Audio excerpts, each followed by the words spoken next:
السلام علیکم ورحمۃ اللہ وبرکاتہ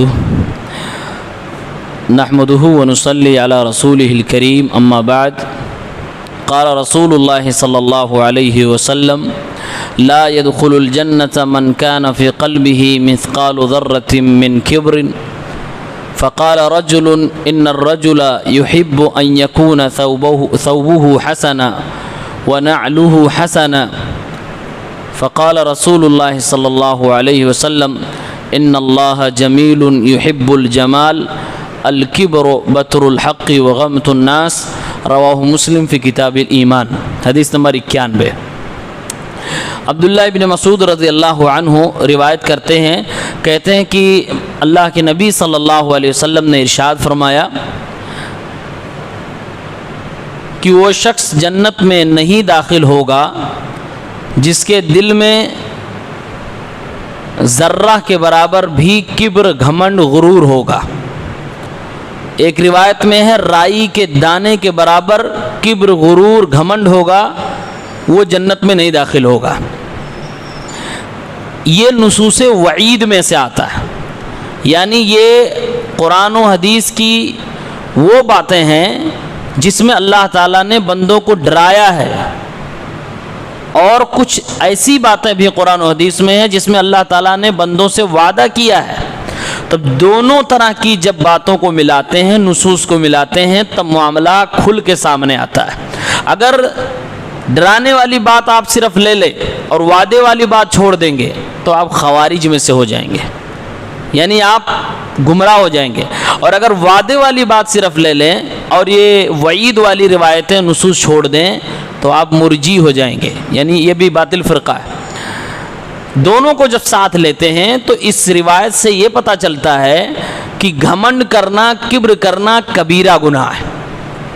اللہ کے نبی صلی اللہ علیہ وسلم نے جو یہ روایت بیان کی اور آپ نے جو کہا کہ جس کے دل میں رائی کے دانے کے برابر غرور، کبر، گھمنڈ ہوگا وہ جنت میں نہیں جائے گا، مطلب یہ ہوا کہ گھمنڈ کرنا، کبر کرنا یہ کبیرہ گناہ ہے، بڑا گناہ ہے، اس کے لیے توبہ ضروری ہے، لازمی ہے۔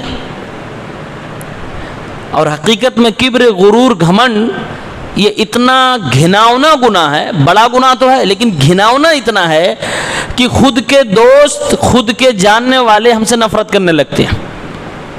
وہ آپ کے پاس، ایسے لوگوں کے پاس بیٹھنا پسند نہیں کرتے، وہ ان کے قریب ہونا پسند نہیں کرتے، کیونکہ جو شخص گھمنڈی اور کبر و غرور میں مبتلا ہوتا ہے وہ عام طور سے الول جلول بکتا رہتا ہے، وہ کسی کو خاطر میں جلدی نہیں لاتا، وہ آپ کو الٹے سیدھے الفاظ سے مخاطب بھی کر سکتا ہے یا پھر جھڑپ سکتا بلا وجہ، بغیر کسی غلطی کے، کیونکہ اس کے اندر ایک بیماری ہے جس بیماری کا اثر اس کی زبان سے، اس کے کردار سے ظاہر ہو جاتا ہے۔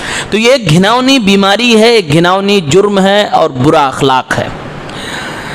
جب اللہ کے نبی صلی اللہ علیہ وسلم نے یہ بات کہی تو جیسا کہ میں نے بتایا کہ ہمارا اور آپ کا دماغ فوراً اس بات پہ جاتا ہے کہ گھمنڈی ہیں کون لوگ، کوئی نشانی، کوئی پہچان۔ ایک صحابی نے فوراً وہی سوال کیا، کہا اللہ کے رسول صلی اللہ علیہ وسلم ان الرجل یحب ان یکون ثوبہ حسنا ونعلہ حسنا، اے اللہ کے نبی صلی اللہ علیہ وسلم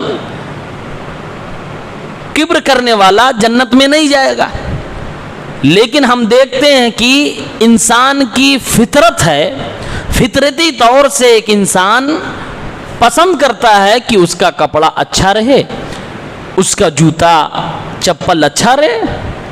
یعنی صحابی نے یہ اشارہ دیا کہ اللہ کے نبی کیا یہ گھمنڈ ہے، کیا یہ غرور میں، کبر میں آتا ہے؟ آپ صلی اللہ علیہ وسلم نے ارشاد فرمایا ان اللہ جمیل یحب الجمال، اللہ تعالیٰ جمیل ہے، خوبصورت ہے، اور اللہ خوبصورتی کو پسند فرماتا ہے۔ یعنی اللہ کے نبی نے یہ جواب دیا کہ یہ جو بندہ پسند کرتا ہے کہ کپڑا اچھا رہے، اس کے جوتے چپل اچھا رہے، اس کی ضروریات کی چیزوں میں کوالٹی نظر آئے، یہ تو اس کی خوبصورتی ہے، وہ خوبصورتی اختیار کرے، یہ منع نہیں ہے، یہ گھمنڈ نہیں ہے۔ گھمنڈ کی حقیقت جو ہے، نس جو ہے، وہ اللہ کے نبی نے بتایا۔ آپ نے فرمایا الکبر بطر الحق، وغمت الناس. حقیقت میں گھمنڈی شخص کے اندر ایک فطرت، ایک صفت ہوتی ہے، اس صفت کا ذکر کیا جا رہا ہے کہ گھمنڈ، غرور اس کو کہتے ہیں کہ آدمی حق بات کو بھی انکار کر جائے، حق چھین لے، کسی کا حق نہ دے، اس کو گھمنڈ کہتے ہیں.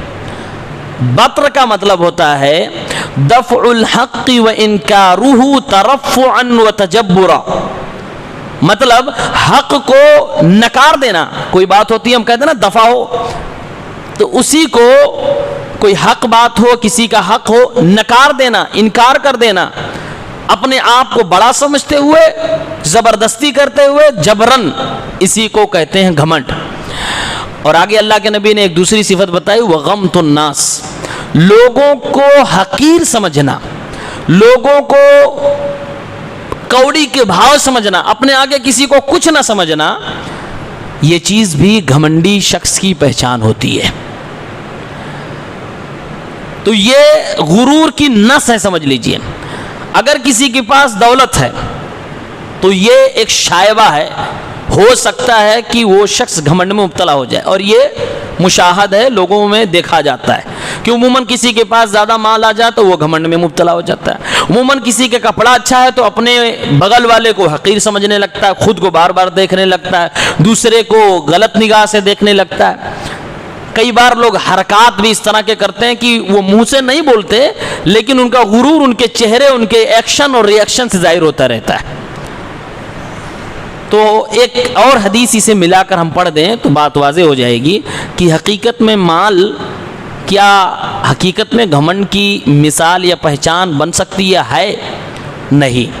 یہ جو دنیا کی نعمتیں ہیں، چھوٹی سے لے کر بڑی، اگر اچھے ہاتھوں میں ہیں تو نعمت ہیں، برے ہاتھوں میں ہیں تو وہ زحمت ہیں. دلیل ہے مسند احمد کی روایت ہے، 17,763 نمبر حدیث ہے. حضرت عمرو بن العاص رضی اللہ عنہ صحابی رسول ہیں، کہتے ہیں ایک بار اللہ کے نبی صلی اللہ علیہ وسلم نے مجھے پیغام بھیجا، مجھے بلوایا، میں آیا. اللہ کے نبی صلی اللہ علیہ وسلم نے فرمایا تیار ہو جاؤ، کپڑے وغیرہ پہن لو، بالکل ریڈی ہو جاؤ، ایک کام ہے، ریڈی ہو کر میرے پاس آؤ. کہتے ہیں میں تیار ہو کر آیا جیسا اللہ کے نبی نے کہا تھا. سامنے پہنچا، پیارے پیغمبر صلی اللہ علیہ وسلم وضو کر رہے تھے، وضو کی حالت میں پہنچ گیا. پیارے پیغمبر صلی اللہ علیہ وسلم نے مجھے نیچے سے اوپر تک دیکھا، میرے اوپر نظر دوڑائی. صحابی کہتے ہیں کہ اللہ کے نبی صلی اللہ علیہ وسلم آپ نے مجھے بلایا تھا، میں تیار ہو کر آ گیا آپ کے ساتھ سامنے. اللہ کے نبی صلی اللہ علیہ وسلم نے فرمایا اے عمرو، میں چاہتا ہوں کہ تمہیں ایک مہم پہ بھیجوں، ایک مہم پہ تمہیں بھیجنا چاہتا ہوں، اس لیے میں نے تمہیں بلایا. اب جاؤ تم، اس کے لیے تمہیں میں مال بھی دوں گا، یعنی اجرت بھی دوں گا، تمہیں میں کچھ مال بھی دوں گا، اور میں اللہ سے دعا کرتا ہوں اللہ تمہیں صحیح سالم واپس لائے اور تمہیں مال غنیمت بھی عطا فرمائے.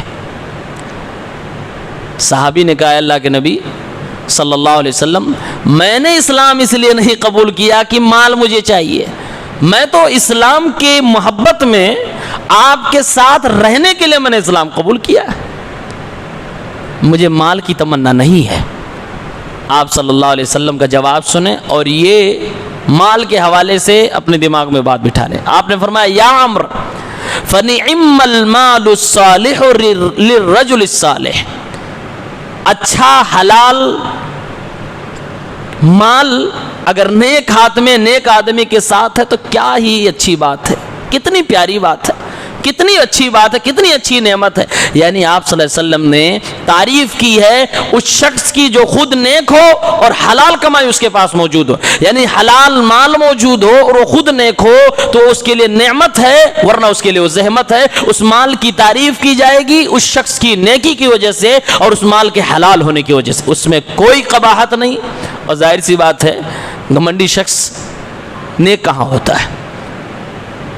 یعنی اللہ کے نبی نے اشارہ یہ دیا کہ یہ جو نعمتیں ملتی ہیں ان نعمتوں سے تم متاثر نہ ہوا کرو کہ وہ تمہارے اوپر حاوی ہو جائے. کہتے ہیں ہم نا مال کا نشہ چڑھا ہوا، اس کا مطلب یہ ہوتا ہے کہ اس کے اوپر وہ چیز حاوی ہو گئی، اور جب حاوی ہو جاتی ہے پھر آدمی اپنی اصلیت بھول جاتا ہے، اپنی حقیقت بھول جاتا ہے، پھر وہ گھمنڈی ہو جاتا ہے۔